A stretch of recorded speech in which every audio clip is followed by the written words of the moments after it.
One of the most common questions I get from people considering starting a career in cybersecurity is, do I need experience? And the answer is yes. It really helps a lot. Employers tend to be selfish and short sighted. They all want you to be able to hit the ground running, as they often say. If they hire you with no experience and then spend a bunch of time on you being non productive and train you up to being productive, and then you leave to go on to another job, where does that leave the company? Or at least that's how they think about it. So they really prefer people with some experience. The more is better, of course, and the more you have, the more senior positions you can get, the higher your salary can be, and so on. So then the question is, how do I get experience if nobody will hire me without experience? It's the classic conundrum, right? You hear about this in all kinds of fields. And I'll tell you how I did it. Hobby projects, right? You're going to spend a lot of time studying, practicing, building, hacking, programming, configuring, installing. You're going to be doing a lot of hands-on technical work in order to build the deep base of skills that you are going to need for a cybersecurity career. And really the best way to do that is by doing hands-on. What I did is I learned Linux, became pretty obsessed with it for quite a while, still am really. I dove deep into it. I set up my own Linux desktop first. I'm recording this on a Linux machine, in fact. They'll often say, when is it finally going to be the year of the Linux desktop? The year Linux takes over because it's better in so many ways and it's free, as in freedom, as well as beer. And, when's going to be the year of the Linux desktop? Well, for me, the year of the Linux desktop was 1995. I spent the whole summer before that, like the 94, 95 summer, learning Linux. And then I built my own server, and I would SSH into it for my Linux desktop. Hardware is cheap, and you don't need new hardware. Just about anything made in the last 10 or 15 years will make a perfectly fine server for you. And I built my own web server, set up Apache, learned some HTML, wrote my own websites, installed a database. Back then it was MSQL, and then it was MySQL, and now it's MariaDB. That's like the lineage of a particular line of database. And made the web server talk to the database so that I could have dynamic pages with stored data and saved state and logins and cookies and all kinds of stuff. I built my own mail server. I installed my own spam filtering. I installed my own mail sorting on the server side so I don't have to maintain sorting rules in my email client. Set up my own autoresponder. Did all kinds of stuff. I still run my own mail server. If you send me an email and it goes to my personal or my business email address, it goes to a mail server that I set up and maintain on my own. I set up my own DNS server so I could learn how DNS works, configure my own DNS records. So when you go to tracyreed.org, for example, that is being served from my DNS server, directing you to my web server, which gives you my web page, which contains a mail to link. And if you click on the mail to link to treed@tracyreed.org, you can send a mail to my mail server. And I learned a lot setting all that stuff up. And then, of course, I learned how to secure all that stuff. Go look for CIS benchmarks for Linux and for Apache Web Server and for MySQL or MariaDB database. And there are these guides that tell you step by step how to go through and configure things to harden them, to make them more resistant to attack, to make them more so you can monitor these things, right? It's all about prevention, detection, and response, right? So you harden it to prevent attacks. Then you configure it with logging and all kinds of other stuff so that you can detect attacks. And then you want some way to respond, like restore from backups or whatever. I built my own router.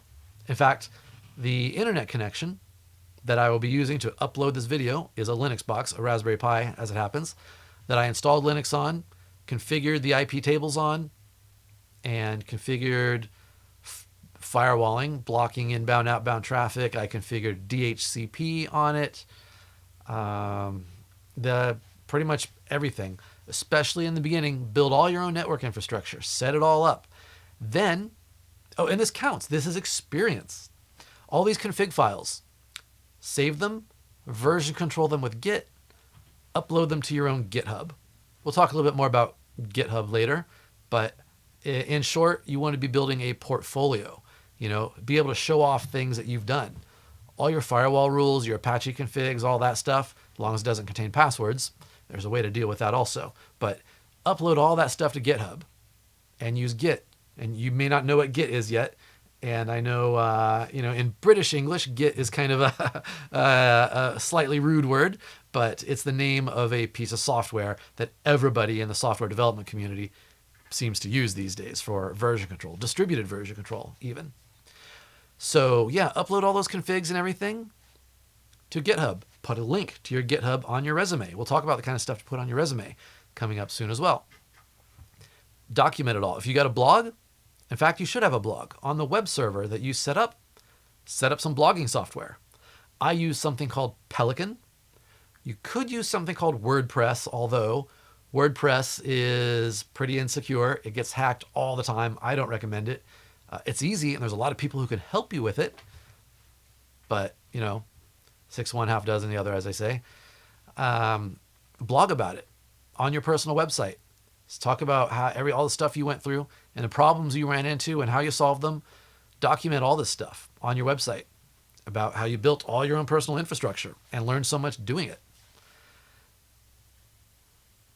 So, getting cybersecurity experience. That's all kind of the system administration or DevOps or programming side of things. Also, speaking of programming, you're going to want to have some experience in programming. You're going to need to learn how to program. If you take a high school university course, or if you're the kind of person who can pick up a book and learn it on your own, great. If not, there are a ton of resources. There's like Udemy and Khan Academy and a bazillion YouTube videos and all kinds of stuff. There's also CS50, which is kind of like Computer Science 101 at many universities. CS50, Introduction to Computer Science. This is a free online computer science course where you learn programming and various other things taught by Harvard University. Not bad, right? That's a pretty good value. So you can Google CS50 Harvard University and it'll take you to this page. So there are lots of resources for learning this stuff. You get experience with this stuff by doing your own personal projects. Once you build your own infrastructure, you learn something about programming, you can write your own web application using some programming backend that you learn from CS50. I think that course will teach you some SQL also. You can make it talk to the database. You can do all kinds of stuff. And you can get experience that way. That's how I did it. I remember my first system administration job interview, and it's not cybersecurity. We'll get to that in a second. But system administration job interview, I told them all this stuff that I had been doing, how it worked. And they said, okay, you're hired. It really, really helped. Now, remember, I said that cybersecurity is not an entry-level job. You're probably going to have to start off in programming, system administration, DevOps, something else somewhere. Build your chops, learn all of this infrastructure, learn all this technology, the whole stack, as they say, all the stuff that I just mentioned, learn how to secure it. Then, once you've done some of that, start studying some of the theory of cybersecurity, risk management and compliance and all that kind of stuff. And then you should be fairly well-rounded to start applying for cybersecurity dedicated positions. Now, there are various resources also for how to get experience. Oops, let's see, that's not what we want. Let's try. There we go. Reddit has, again, a number of forums, which can be very helpful. Here is one.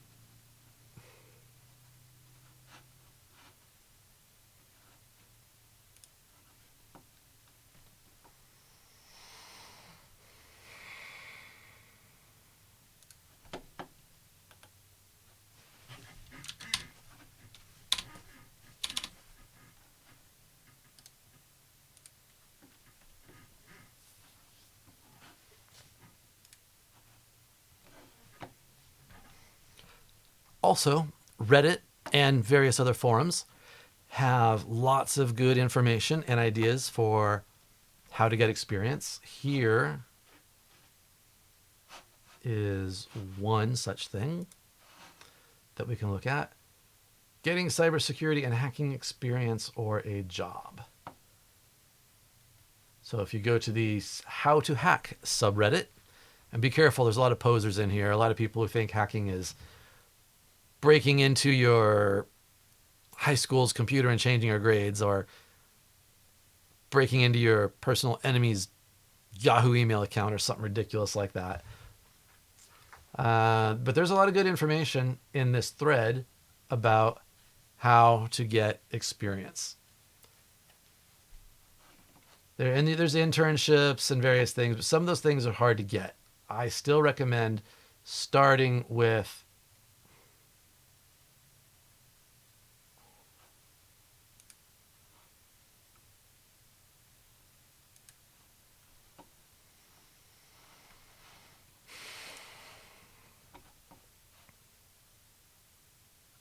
there are a lot of resources describing creative ways to get experience. And again, I recommend building your own infrastructure, learning all about it, building a portfolio of GitHub and your own blog and all that kind of stuff. But there are various forums like Reddit. The How to Hack subreddit is decent. Here is a thread I found. Getting cybersecurity and hacking experience or a job. And they talk about, this guy says search for internships. Well, you can do that. They're kind of hard to come by. If you have a degree, so you can scroll through here, and there are some good ideas in here.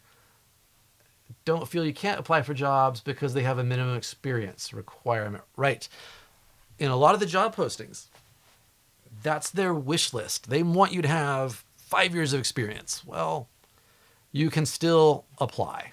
And if you've got something they're interested in, maybe you've got experience in a particular piece of software or something that you've played with in your journey as you built yourself up. Ignore anything that asks for experience. If you've got a degree, well, yeah, that's worth some experience. If you don't, that's fine. And again, this forum is mostly about security jobs, but the same thing goes for, again, system administration, DevOps, programming, networking, whatever. Again, cybersecurity is usually not your first job, but in either technology or cybersecurity specifically, you can get experience on your own, build a portfolio, and present that while you look for your break. Oftentimes, if you're going to a school or a university, they will sometimes hire people. That's good, to work in the local computer lab or data center or TAs for teachers or whatever. That can all be useful. You need to know a little bit about everything to be good at security. So your knowledge can be wide or it can be deep. Ideally, it's both, but that takes time and experience. I went deep on Linux first, and then I went deep on internet infrastructure, TCP/IP, firewalls, all that kind of stuff. And then I went wide with security in general, right? I started studying cybersecurity in general, compliance, risk management, and all that kind of stuff, and started applying it to the technology that I had learned. I still don't know anything about Windows. I have not used Windows personally on any regular basis since Windows 3.1. I have been all Linux all the time ever since. Now, you may choose to focus on Windows. That's fine. But once you've learned a technology stack, you've learned the basics of a number of things, how the internet, software, computers, and things work in general, so that you can understand how to secure those things, you can find a specialty to really get into. So I have transitioned to security after I learned all the basics of the technology, and now I have a niche in, I would say, Linux, cloud, and containerization. And if you don't know what any of those things are, particularly containerization, that's fine. It's just a technology specialty that is kind of my special focus area in security these days. And of course, I do a lot of security mentoring and training of people such as yourself, such as coworkers, such as various groups and organizations that I belong to. Those all things count towards my experience, and now I'm broadening my experience in some fun new directions.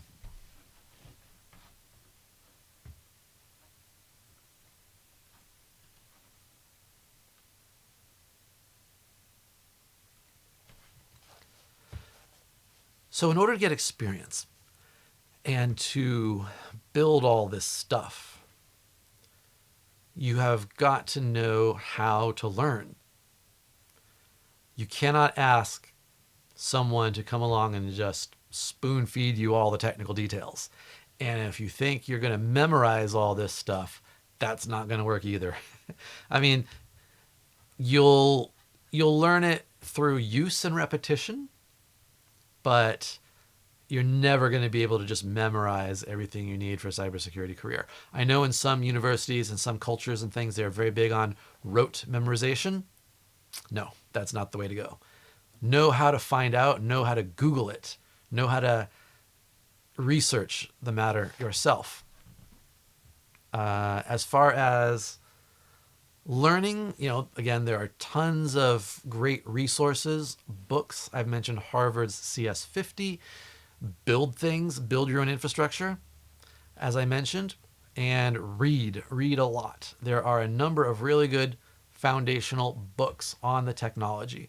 So many that I really couldn't enumerate them all here. But through some Googling, you can discover all these things. And, how to get help while learning all of this, or how to discover these things. Well, one, learn to Google properly. And really, before you post on a forum or ask any person or anything, Google should probably be your go-to. If you don't know it, Google it. And again, learn how to Google properly. When I'm thinking of, how do I solve a problem? What do I put into Google? I think of what words are going to appear on the page that's going to have the answer I want. I don't type into Google, what do I do when this particular piece of software gives me this particular error, right? I copy and paste a unique chunk of the error message into Google, minus anything that's like my computer's host name or a memory address or something that's unique to me. But if there's like a generic string, a generic error message the thing spits out, I'll put that in. And it'll turn up pages from a bunch of other people who have run into that same error, and I'll go through some of those and figure out how to solve my problem. Hopefully, one of those people have already solved the problem, posted the answer, and I can do the same. There is also something called How to Ask Questions the Smart Way by Eric S. Raymond. Not many people read this anymore, but I think it is important. If you are going to post a question on a forum, you need to read this. This is, as it says, how to ask questions the smart way. A lot of people will go into a chat room or onto a forum or something and they'll say, I don't know, my computer's broken. That is useless, right? You got to go in there and give the person who's going to possibly answer your question all the information they need, all the relevant information up front, right away. Don't make them play 20 questions. Do not make it difficult for them, right? Tell them what kind of computer you have, what version it is, if it's been patched or updated, if what piece of software it is.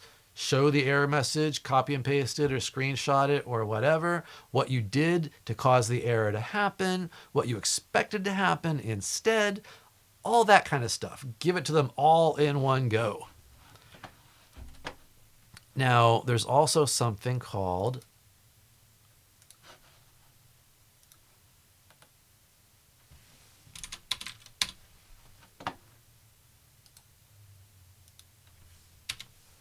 no hello. Something that really bugs me is when somebody sends me a message that says, hello. Sounds friendly, doesn't it? Hello. But I know they want something. I know they've actually got a question. They send me hello. I get a notification. I go look at it. I read their hello. Okay, fine. I type hello back. And it's just a lot of, back and forth wasting time. It's not expected. It's not necessary. You could say hello, period, then ask your question. Like, give it to me all in one shot. And this is just kind of professional, right?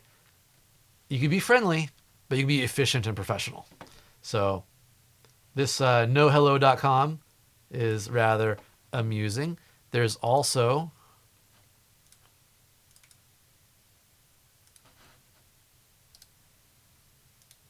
don't ask to ask. Don't message me or post in a forum saying, can I ask you a question? Or are there any Java experts around? Or whatever. Just say hello, if necessary, if you really must. And on the same line, ask your question and provide me everything I need to answer your question. This kind of thing will make your learning and getting help and getting past roadblocks more efficient. People will be more likely to help you to solve your problems, to build your infrastructure, to learn what you need to learn in order to get a technology job and a cybersecurity job.